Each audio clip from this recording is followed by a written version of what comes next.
O Senhor esteja convosco. Ele está no meio de nós. Proclamação do Evangelho de Jesus Cristo segundo Lucas. Glória a vós, Senhor. Naqueles dias, Jesus foi à montanha para rezar e passou a noite toda em oração a Deus. Ao amanhecer, chamou os seus discípulos e escolheu 12 dentre eles, aos quais deu o nome de apóstolos: Simão, a quem pôs o nome de Pedro, e seu irmão André, Tiago e João, Filipe e Bartolomeu, Mateus e Tomé, Tiago, filho de Alfeu, e Simão, chamado Zelota, Judas, filho de Tiago, e Judas Iscariotes, aquele que se tornou traidor. Jesus desceu da montanha com eles e parou no lugar plano. Ali estavam muitos dos seus discípulos e grande multidão de gente de toda a Judeia e de Jerusalém, do litoral de Tiro e Sidônia. Vieram para ouvir Jesus e serem curados de suas doenças. E aqueles que estavam atormentados por espíritos maus também foram curados. A multidão toda procurava tocar em Jesus, porque uma força saía dele e curava a todos. Palavra da salvação. Glória a vós, Senhor. Que as palavras do Santo Evangelho perdoem os nossos pecados. Amém.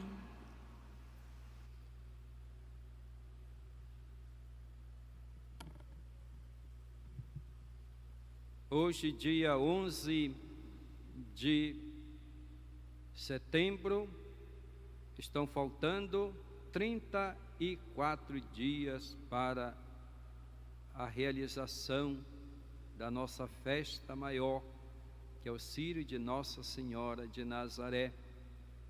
Por isso muitas pessoas já colocaram a folha da maniva para cozinhar, para ficar bem gostosa a maniçoba para o almoço do Círio.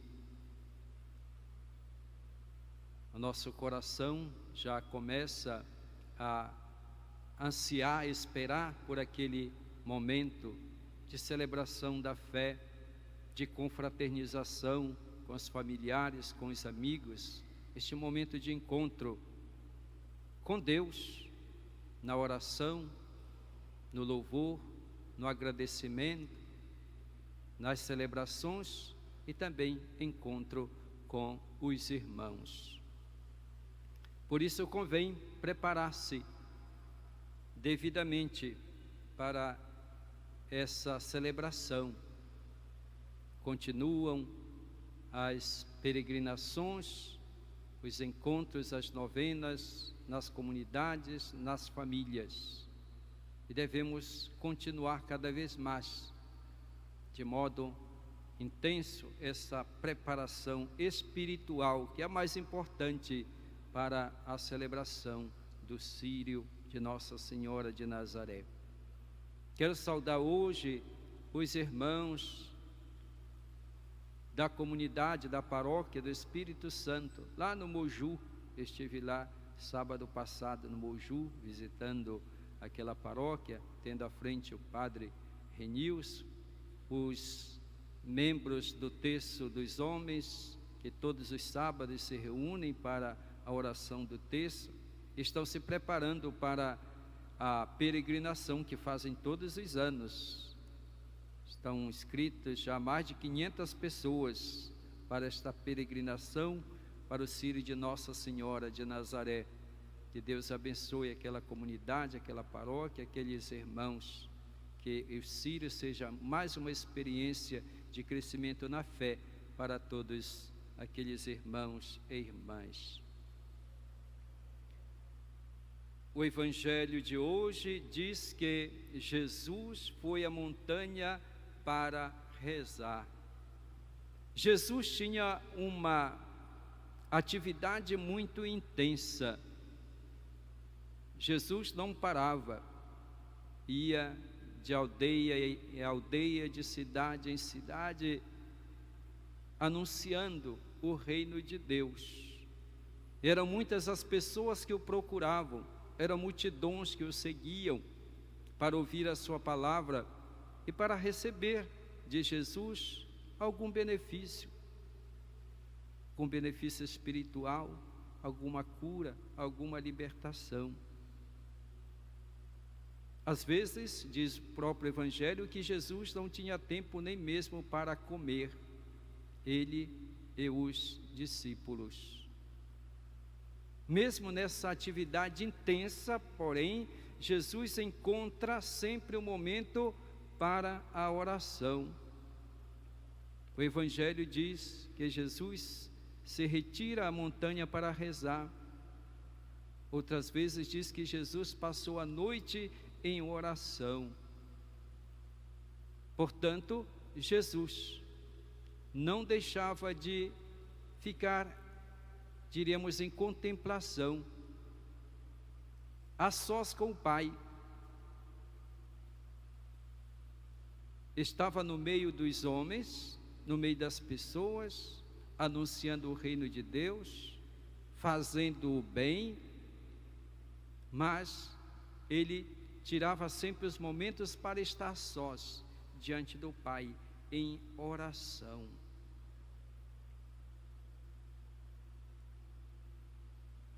E aqui já um ensinamento para nós. Nós vivemos no meio de tantas atividades, de tantas preocupações no nosso dia a dia. Às vezes as pessoas dizem: eu não tenho tempo para rezar, ou não vou à igreja porque não tem tempo, com as diversas ocupações e preocupações que tem. Será que realmente as atividades humanas, profissionais, de dever, devem tirar de nós o tempo que nós devemos dar para estarmos com Deus, diante de Deus? Onde nós vamos buscar uma orientação, uma iluminação, uma ajuda, quando nós queremos resolver situações difíceis, quando nós devemos tomar decisões difíceis? Onde nós vamos buscar uma ajuda? Nós, às vezes, tomamos decisões sem pensar, sem nos questionar diante de Deus, sem pedir a iluminação do Espírito Santo. E não pode de maneira alguma, se nós somos cristãos e queremos fazer a vontade de Deus, tomar decisões sem consultarmos o próprio Deus, porque corremos o risco de tomarmos decisão de acordo com a nossa vontade, aquilo que nós pensamos que seja bom, e podemos errar e não fazer aquilo que de fato convém para o nosso bem, porque é a vontade de Deus. O próprio Jesus, o Filho de Deus, procurava conhecer a vontade do Pai. Ele disse: eu vim não para fazer a minha vontade, mas a vontade daquele que me enviou. Por isso Jesus não busca a sua vontade. Ele quer realizar o plano do Pai. Ele quer realizar a missão que o Pai lhe confiara. E para isso, ele está sempre à escuta do Pai. Qual é a vontade do Pai? Nos momentos mais difíceis, quando Jesus estava lá no Horto das Oliveiras, naquele momento tão difícil para ele, ao ponto de suar sangue de tanta angústia, ele reza diante do Pai: Pai, se é possível, afasta de mim este cálice, contudo seja feita a tua vontade e não a minha. E Jesus descobre que a vontade do Pai era que ele passasse pela experiência da cruz para a salvação da humanidade. Por isso Jesus se coloca nas mãos do Pai. Pai, seja feita a tua vontade. Por isso ele nos ensina a dizer no Pai Nosso: seja feita a tua vontade, assim na terra como no céu. E como nós podemos conhecer a vontade de Deus, a vontade do Pai, se nós não nos colocamos diante dele para escutá-lo? É por isso que nós tantas vezes erramos e tomamos decisões erradas ou precipitadas. Na nossa vida precisamos então conhecer a vontade do Pai, colocar-se em oração. Isso Jesus nos ensina. Fica a noite toda em oração. E ao amanhecer, ele chama os seus discípulos, aqueles que o seguiam. Jesus devia tomar uma decisão muito importante. Ele precisava de pessoas que o ajudassem na missão de anunciar o reino de Deus. Por isso, depois de ter rezado, ele chama os seus discípulos e escolhe dentre eles 12, ao qual deu o nome de apóstolos, isto é, enviados, aqueles que depois ele vai enviar em missão, aqueles que serão continuadores da missão do próprio Jesus, são enviados a anunciar o Evangelho. Jesus escolheu então os 12, que o evangelista Lucas coloca aqui o nome de todos eles. Jesus escolheu os seus discípulos, conforme a sua vontade. Será que Jesus escolheu os melhores? Não sabemos, mas ele escolheu 12, 12 quer dizer a totalidade. E dentre estes 12 havia pessoas muito diferentes na profissão que exerciam, na sua ocupação e também de caráter, como nós, lendo no Evangelho, conhecemos como eram cada um deles. Não eram pessoas perfeitas e nem santas, ao contrário, nós vemos como eram homens com seus defeitos, com as suas dúvidas, com seus interesses particulares, com seus interesses até mesmo humanos. Eram pessoas que tinham os seus limites, os seus pecados, ao ponto que um deles traiu o próprio Jesus. Mas Jesus foi educando-os pouco a pouco, com muita paciência e com muita misericórdia. Foi ensinando-os, e eles foram pouco a pouco conhecendo o que significava o reino de Deus, qual era a missão. E sobretudo após a paixão, morte e ressurreição de Jesus, eles de fato vão abraçar o projeto do Pai, projeto de Deus, que Jesus Cristo veio anunciar e os convidou a fazer parte desse reino.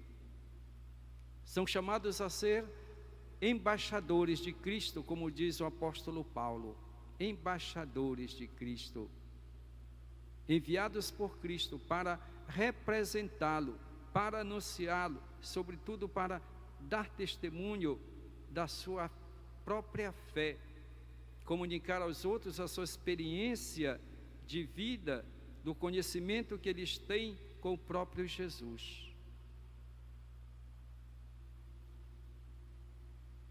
Nós também somos chamados, somos escolhidos por Cristo. A nós toca hoje anunciar e testemunhar Jesus Cristo. Essa será sempre a missão da igreja, e a igreja somos todos nós, cada um de nós, e somos chamados a sermos discípulos missionários, anunciando Jesus Cristo aos nossos irmãos. E também temos que reconhecer que nós temos os nossos defeitos, os nossos pecados. Deus não nos chama, não nos escolhe porque nós somos os melhores. Não, de maneira alguma. Todos nós somos pecadores. E precisamos ser evangelizados para evangelizar. Ou ao mesmo tempo que nós procuramos evangelizar, nós somos evangelizados. O que nós não podemos fazer é cair naquela armadilha de dizer, não, primeiro eu preciso me converter, primeiro eu preciso ser santo, para depois anunciar o Evangelho de Jesus Cristo, ser testemunha. Não, se nós formos esperar para nos tornarmos santos, quando é que isso vai acontecer? O importante é nós termos o discernimento, nós reconhecermos que nós somos pecadores e nos colocarmos neste processo de conversão. E quando nós vamos anunciar Jesus Cristo para os irmãos, nós não vamos nos colocar como exemplo, como modelo. O modelo é Jesus Cristo. O que nós devemos convidar os irmãos é para crescer na fé, procurarem seguir Jesus Cristo. Façam como eu estou fazendo, estou procurando também eu me converter, estou procurando conhecer Jesus Cristo. É assim que nós devemos anunciar, mostrar Jesus Cristo. Claro que nós devemos buscar o testemunho, dar testemunho da nossa fé, mas reconhecendo que nós somos sempre frágeis e podemos pecar. A comunidade cristã, ela deve ter consciência da sua vocação e deve procurar viver na unidade para ser testemunha. Porém, podem surgir também na comunidade, que é feita de pessoas humanas, de pessoas pecadoras, dificuldades de relacionamento. Como nós ouvimos hoje, desta primeira leitura, como o apóstolo Paulo chama a atenção dos cristãos de Corinto, uma comunidade fervorosa, mas cheia de problemas, de dificuldades de relacionamento, de intrigas, de disputas entre eles. E chega a um certo ponto que eles levam diante do tribunal comum, do tribunal dos pagãos, problemas da comunidade. E o apóstolo Paulo chama a atenção deles. Por que não procuram solucionar os problemas da comunidade entre irmãos, dentro da comunidade, conversando, em vez de dar o escândalo de levar perante o juiz essas situações de disputas, de intriga dentro da comunidade cristã? Tudo isso significa que são pessoas que ainda não entenderam realmente o que significa ser cristão, ser discípulo de Jesus Cristo, até fazendo processo um contra o outro, irmãos contra irmãos. Não pode de maneira alguma uma comunidade cristã agir desse modo. Que ninguém se julgue mais importante, mais sábio do que o outro, que todos reconheçam que são pecadores e que precisam converter-se. Por isso o apóstolo Paulo chama a atenção deles, dizendo: não vos iludais, nem imorais, nem idólatras, nem adúlteros, nem efeminados, nem pederastas, nem ladrões, nem avarentos, nem beberrões, nem insolentes, nem salteadores terão parte no reino de Deus. E vocês, muitos de vocês, eram tudo isso. Por que agora vocês querem, porque agora vocês se enchem de orgulho e de vaidade? Vocês devem reconhecer que vocês precisam mudar, precisam se converter, precisam de uma vida nova. Que nós também caríssimos irmãos e irmãs, olhemos para nós mesmos, cada um de nós, para os nossos pecados, para as nossas faltas individuais, porque as dificuldades, a problemática que existe no âmbito de uma comunidade cristã é fruto, é consequência do pecado individual. Por isso, todos nós, se quisermos uma igreja santa, uma comunidade santa, é necessário que cada um de nós se converta, acolha o Evangelho, e o Evangelho transforme a nossa vida. Assim, nós estaremos capacitados para a missão de anunciar Jesus Cristo. Louvado seja nosso Senhor Jesus Cristo. Para sempre seja louvado.